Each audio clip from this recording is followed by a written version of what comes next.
Howdy, my name is Colby Gonzalez, and this is my presentation analysis speech. For this assignment, I chose the former President John F. Kennedy's "We Choose to Go to the Moon" speech. This speech triggered the space race during the Cold War in the 1960s and greatly impacted Americans as well as the human race. First, a little information about the speaker. John Fitzgerald Kennedy, born May 29, 1917, was an American politician who served as a member of Congress representing Massachusetts from 1947 to 1960. That year, at the age of 43, JFK was elected president and became the youngest person to hold the office in history.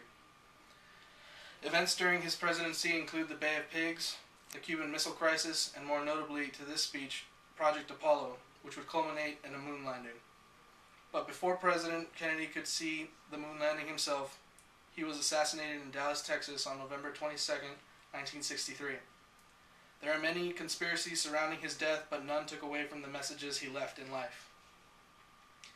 The address at Rice University on the nation's space effort, better known as "We Choose to Go to the Moon" speech, was delivered in front of a large crowd gathered at Rice University in Houston, Texas, on September 12, 1962. The purpose of his speech was to persuade the American people to support the effort of NASA to send a manned spaceflight to the moon. At the time, the Soviet Union had a 4-year head start and had already put a man in space. However, President Kennedy believed that American ingenuity could not only catch up to the Soviets, but surpass them.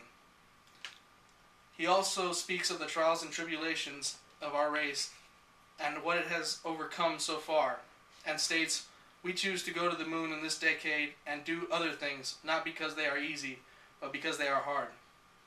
He used an interesting style that was both firm but inspiring and led to many cheers throughout the speech.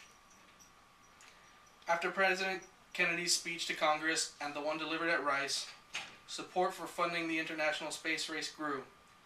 More people rallied behind the president and began to understand that space was a new frontier. A great sense of national pride welled up in the country clinging to the president's words. We need to be a part of it. We need to lead it. And so on July 20th, 1969, just 7 years after President Kennedy's assassination, we accomplished that goal. We successfully landed a man on the moon and brought him back safely to the Earth. This event triggered the end of the Cold War and has become one of the most well-known moments in history. It was hard to believe that such a change was due to a president's speech that rallied a nation. Got it? Okay.